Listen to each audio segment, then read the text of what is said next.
Welcome to the IVM Podcast Network. TFG Football is an IVM production, and you can also check out their other awesome shows like Drinks and Destination, a handy guide to the world of wine, spirits and more, along with a dip into travels around the world. You're listening to TFG Football. Hello and welcome everyone. This is a new episode of the TFG Indian Football Podcast, and joining me in the studio as always is Kevin, and joining me us on the phone is Chiranjeet. Now, what do we have, Kevin, today to talk about? Some complaints, right? We've got some complaints from some players. Got complaints? Like we hear about some complaints being done by DSK Shivajan's players. DSK Shivajan again reported to might not be fielding the team in the next season.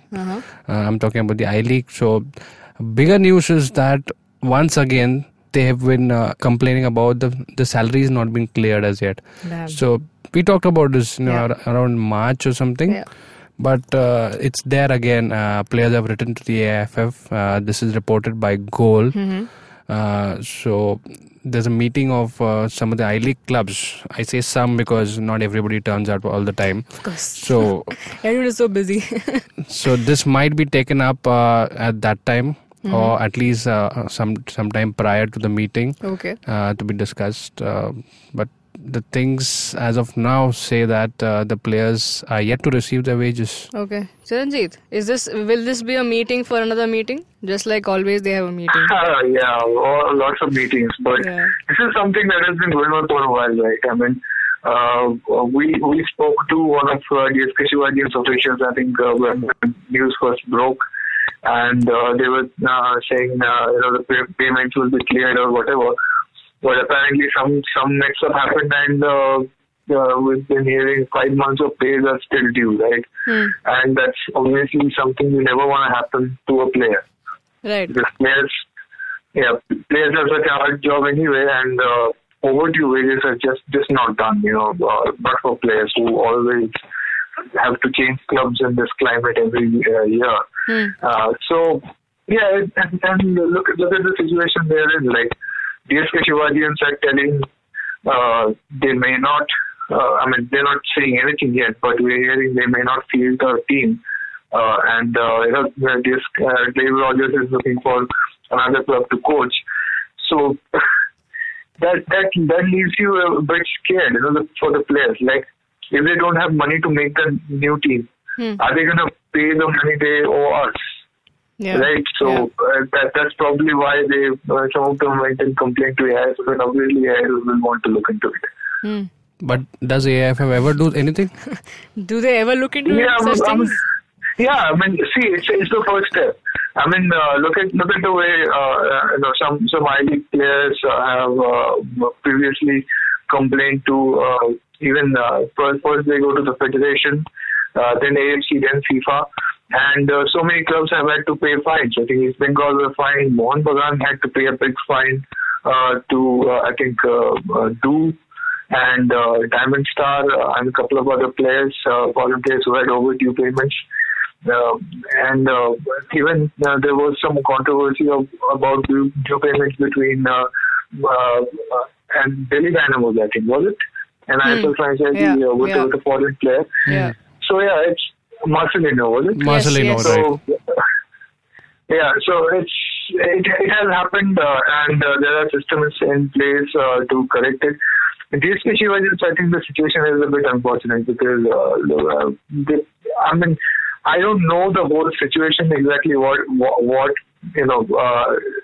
roadblock that business is facing.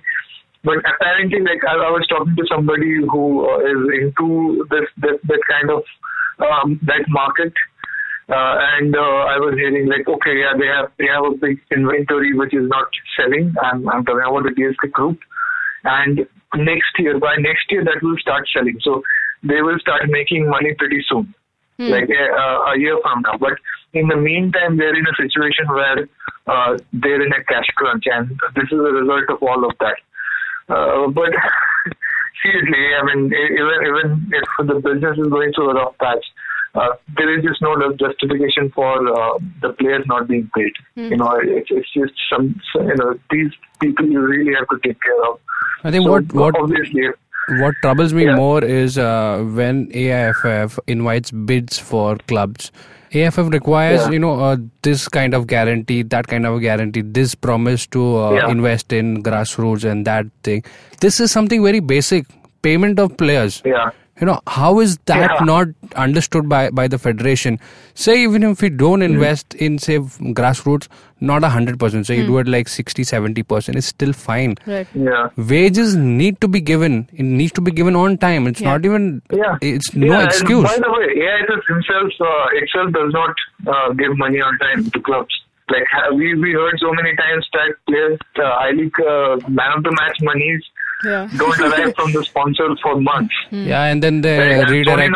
Sonny Node, apparently, last we heard, he still hasn't gotten any of the money he won. And then the federation blames the sponsors and tells the team to you all directly approach the sponsors and get the deal done. What could have been better was AIFF assigns a body like FPAI to take care of these issues and do the follow-up. It would have been at least taken the headache off it. Churchill Brothers and I think Mohan Bagan as well complained about the money they won, the prize money they won in tournaments, winning I-League or Federation Cup. That being left pending for months and months, right? So it's not like AIFF are setting a big example, But that being said, that's a very different issue altogether. The situation that's happening at DSK Shivaji, it's never justifiable, and maybe AIFF should start thinking about writing these terms into the national license. Yeah. Okay, if it can be done at an AFC level, do it here. You just have that clause that you cannot have outstanding dues to footballers more than 2 months. Like, if you cannot be let beyond a certain amount of certain period of time, just to make sure that the players are covered. And apply this to I-League and ISL. And I'm pretty sure I-League clubs have a bigger problem with this than ISL teams would have. It just should be done across the board to make sure that, whatever money players are making, they're not left just waiting for it in the gate. I think only recently we've seen a tweet or a message from FPI saying that all Mumbai FC players who have not received their payments or there's some problem, do contact us. This was something surprising to us because it never came in the news that there was outstanding payment from Mumbai FC. But DSK was always in the news. It was widely reported by all newspapers. Even while the league was on, yes, this came out. And it's been a long time. I don't see why they've not taken the FPI route, or FPI are not even aware of this. It's a bit of a surprise to me. The players don't want to go on the record complaining against the club. But writing to AIFF, writing to AIFF is also a level of escalation. They've already but I'm pretty sure a lot of clubs have that problem. I mean, we all know that Mohan Bagan could not pay their players for a long time during the championship season, where they won the league. Chennai City were having that trouble. Apparently, that got resolved after a while. In second division, this is day-to-day life for players. It's very common. Right? It happens so often that the players just take it for a given that they won't be paid on time. They will have outstanding due payments. But still, you don't see this being made a big deal. Because it's normalized under the current system. Clubs so often delay payments that players is expected to be normal. They only start talking about it when they get really scared that, okay, we won't get the money at all maybe. I'm pretty sure very few players would be raising their voices and writing to AIFF if DSK Shivajians were sure to field the team this season. Okay, if that was not an uncertainty, the players would not be moved to this thing because they would want to be in the team. They may even want hope for a contract extension, and they would not be this vocal about it and take direct action. So see, it's about having that trust relationship between club and players, and when these things happen, that just goes for a toss. Yeah. I think fair points put there by both, and I think this should be sorted out immediately now. it gets more drastic and more, players then really coming out and voicing it, and then the media creating a rage over it. I think this should be solved in time and because they deserve it, as in they work the whole season, play here, play there. That's a basic right. Yeah, it's just a basic right. They do it's the reward for them, so please give it to them because they've done so much for your club, and I hope it's resolved soon. Now let's move on to, we are not ending the show on a bad news like this or a bad note. We have a good news as well. Now we are less than 100 days to the kickoff of the first ever FIFA World Cup. Hooray! Yes, it's going to be held, the Under-17 World Cup. Now we hear that the stadiums more or less are ready for the action. Now, Chiranjeev, I have a question. Is the Kochi Stadium ready too? Because we had some invigilators, special invigilators brought to the pitch stadium. Inspectors. Yeah, the pitch inspectors some few days or weeks back, we saw that. So did they approve of it? Yeah, I mean, the man in charge of all this is Javier Kepi or Seppi. See, I just, I'm very bad with the pronunciation of these names. It's Javier, it's Javier okay, move Kepi, ahead. It's okay. We got it. Yeah. So Mr. Javier, he's been the one who's been doing this from the beginning. Right after the rights to the Under-17 World Cup was awarded, it was him and Joy Bhattacharya who went around the country just looking at stadiums and picking potential venues. And it's largely down to him that we have a world-class facilities in Salt Lake Stadium right now, and so many other stadiums are going through some remarkable improvements, right, for the Under-17 World Cup. And he says it's on track. We just saw a bunch of pictures being released of the new Salt Lake Stadium. The dressing rooms look fantastic. The press box, it already had one of the best press box in the country. Now it's going to be even better. Okay. And the bathrooms were the only one problem, and apparently he just he went down to the minute details to fix those, and I'm pretty sure he did the same thing with other stadiums. So 2018, I'm waiting for that time. We will have so many brilliant stadiums in this country, ready to host international level football. Yeah. It's going to be fun. Yeah. We won't see India just sticking to one stadium anymore. I think it's going to be like one friendly here, one friendly there, one friendly somewhere else. Yeah, and India that's a great will be way. playing all over the country, and we'll have proper teams playing all over the country in really good quality stadiums. Yeah. It's going to last us for a very long time. And that's a good way to expand even among the crowd and to reach out to all the cities in the country. And to reach But out don't to all worry. And no problem. Salt Lake Stadium, it has been made a fully like a bucket-seated stadium. Half the bucket seats will be gone by 2 years. They will be broken by fans and thrown into the pitch or something. They will like land that. on the pitch. You just know that's going to happen. Yeah. Now, we also hear any confirmation on the fixtures of India being played, like there are news that's going to be shifted to Delhi. So any confirmation on that? Well, it doesn't make sense at all, any sense. Yeah. First of all, why would you want to have an international event like Under-17 World Cup in October in Delhi? It's going to be poison. Yeah. Like the air is going to be poison. What happened last year? You just having around that same time. When is Diwali? Like, I think it's mid-October, right? This time. Somewhere there. Probably. Yeah. So we're gonna have World Cup matches during that season. Like what? You want kids to breathe poison out there, play football in that thing, and mist. You won't be able to see shit during that time. The fog and smog or whatever they call it. There is no justification to shifting India's matches to Delhi other than the politicians are there and they don't want to travel for Team India. Yeah. They just want to come over. It's not even far from Parliament. I think it's just like a 10-minute drive. They want to come over and watch and be seen on TV and go away. Otherwise, I just don't see why you would want to do it there, because even Mr. Javier was talking about that Delhi is the one place where you are really worried about ticket sales. In Kolkata, it just freaking disappeared when they issued season tickets. Guwahati, same thing. Everywhere the demand has been so high. Not so much in Delhi. Yeah. Right, but why would you put India there? Exactly. Don't these other venues deserve it more? Don't you want 90,000 people cheering for India at Salt Lake Stadium or in Kochi? Yeah. Like 60,000, that kind of crowd.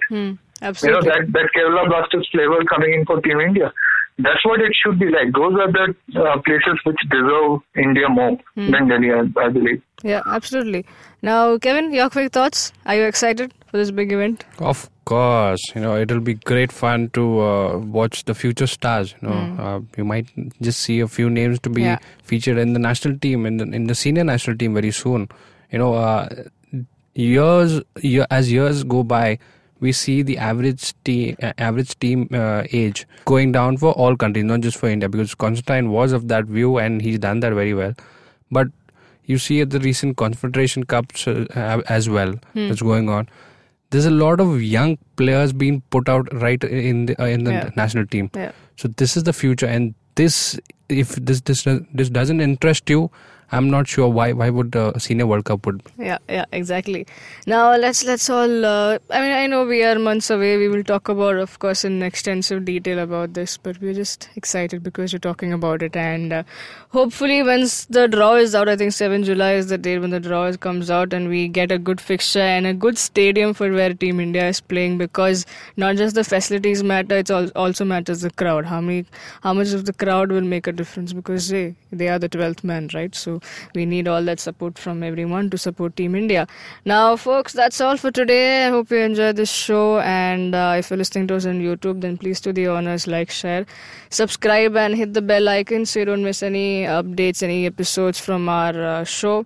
If you're on Twitter, then please do follow TFG Football. That's a Twitter handle where you get all the updates of Indian football. You can also follow us or talk to us or whatever you want to about Indian football. Chiranjit Oja, Boza_Kevin, Suju Matthew 94. You can also listen to our show on Audioboom, SoundCloud, and various other podcasting apps. Read about all these stories on our website, thefangraphs.com. Guys, have a great day. Cheers. Come back to us tomorrow because we're a daily show. Bye.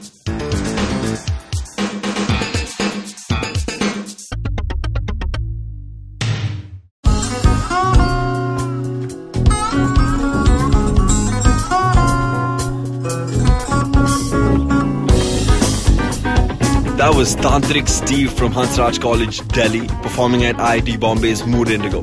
Just like them, there's a lot of new talent and art coming out of colleges all across India, but unfortunately most of this goes completely unnoticed or ignored. To fix this, we started ATKT.in. Hi, I'm Ankur, I'm a musician and a rapper, and I found that one of the best things about being an artist myself is finding new talent.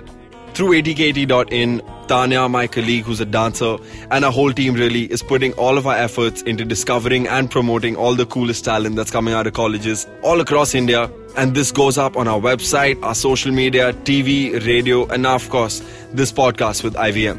Make sure you go to our website, support the talent with your likes, your shares, your comments. All of that really matters. Go ahead, check it out. ATKT.in.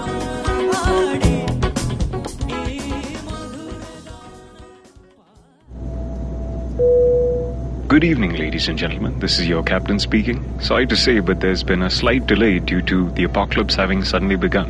As you can see, there's death, destruction, and chaos taking place all around us. But don't you worry, food and drinks will be served shortly, and I would recommend checking out IVM Podcasts to get some of your favorite Indian podcasts. We'll keep you going till this whole thing blows over. Thank you.